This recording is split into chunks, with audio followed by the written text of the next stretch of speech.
Fakultas Kejuruan dan Ilmu Pendidikan Universitas Dwi Jendra menggelar seminar mengambil judul Kiat Menulis Artikel di Jurnal Bereputasi, bertempat di Aula Kampus Dwi Jendra, Jalan Kamboja 17, Dangin Purikangin, hari Kamis tanggal 7 September tahun 2023.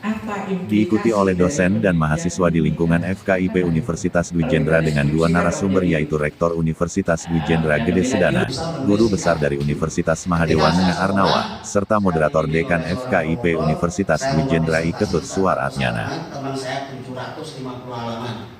Begitu masuk ruangan, profesor saya, kamu apa kan buat ini sampah saya kasih kamu, sikat maksimal dari 500. Bingung mas dia, karena isinya banyak pantun. Lanjutkan banyak saya baca ini. Saya gitu.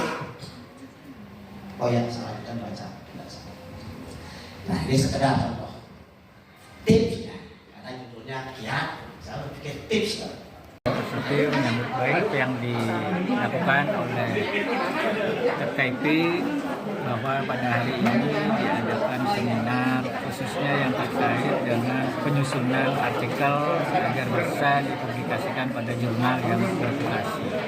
Karena ini merupakan satu hal yang penting bagi seluruh dosen utamanya, karena setiap dosen memiliki kewajiban untuk menulis, membuat penelitian, pengambilan yang kemudian luarannya adalah publikasi. Nah, publikasi inilah yang harus bisa dipilih oleh seluruh dosen, terutama publikasi jurnal-jurnal yang di tingkat nasional maupun internasional yang memiliki reputasi atau terindeks, atau dalam bahasa yang sering kita dengar ada terindeks Scopus misalnya, meskipun ada indeks-indeks yang lainnya. Nah, ini akan sangat menjadi kebanggaan bagi diri sendiri setiap dosen, termasuk juga bagi lembaga, sehingga hasil-hasil penelitiannya, pengabdiannya itu bisa dibaca oleh siapapun yang ada di dunia ini, karena akan sangat mudah diakses apabila hasil-hasil penelitiannya itu dipublikasikan pada jurnal-jurnal yang bereputasi.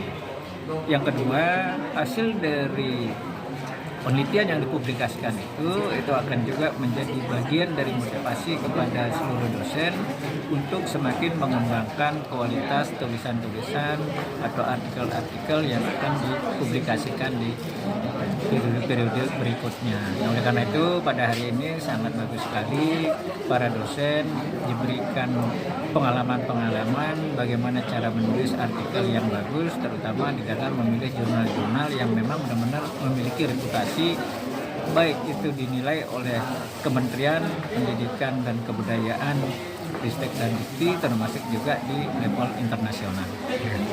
Apa output yang didapat Pak jika kita semakin banyak dosen-dosen di Dwi Jendra semua menulis di artikel-artikel jurnal internasional? Output yang didapat bagi kampus apa Pak? Kalau output sebenarnya itu adalah skill atau keterampilan daripada dosen untuk menulis, yang sebenarnya bagi kami ini adalah tidak semata-mata output, tetapi outcome-nya ini adalah kami akan menjadi salah satu lembaga yang akan memiliki peringkat lebih tinggi, karena hasil-hasil publikasi yang internasional yang bereputasi ini akan memberikan peringkat juga bagi lembaga khususnya dalam penelitian.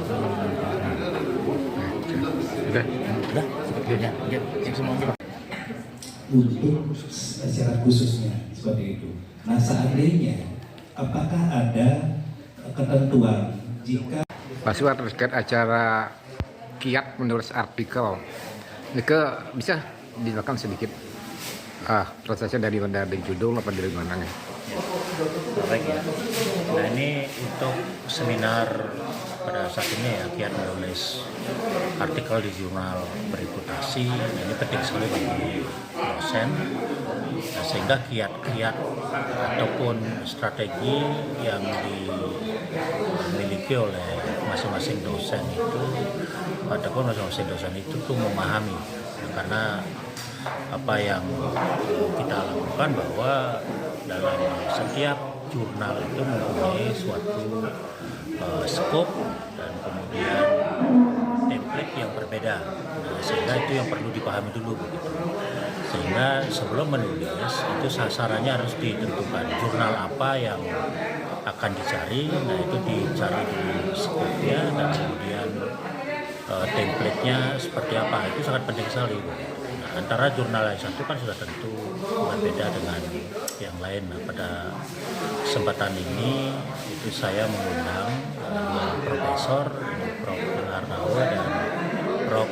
Gede Sedana untuk berbagi. Nah, sehingga dosen-dosen di Fakultas Keguruan dan Ilmu Pendidikan itu mempunyai pengetahuan yang secara detail bagaimana caranya ataupun kiat yang harus dikuasai dan diketahui oleh masing-masing dosen itu dalam menulis di jurnal bereputasi. Pak Profesor, tadi kan ada dijelaskan ada pemilihan template, apalagi tema, itu apa diperjualbelikan apa berbayar? Nah, itu kan tipe jurnal berbeda-beda. Ada jurnal yang memang dibiayai oleh pendidikan tinggi sehingga itu tidak berbayar. Tapi kalau jurnal itu dikelola oleh swasta biasanya berbayar. Tapi tidak bisa dikatakan itu perjokian, tidak, proses tetap berjalan seperti biasa. Kelemahan kita di sini adalah kebanyakan para akademisi kita menulis artikel dahulu baru memilih jurnal.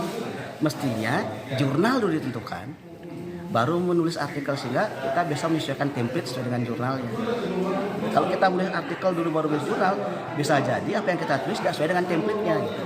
Meskipun secara substansi baik, tetapi kalau secara teknis keliru pasti akan ditolak oleh jurnal tersebut. Di situ persoalannya. Oleh karena itu kiat-kiat menulis jurnal ini lebih mengarah pada teknis bagaimana kita menuangkan ide yang kita miliki, bagaimana kita mengolah data yang kita miliki menjadi sebuah artikel. Di situ kuncinya. Sehingga memenuhi kriteria-kriteria jurnal yang bereputasi. Misalnya impact factornya, tingkat similaritasnya dan sebagainya itu sesuai dengan kriteria jurnal. Ini penting dipahami oleh calon-calon penulis artikel. Terus jurnal itu berarti sangat bergantung dengan teknologi ya, informasi.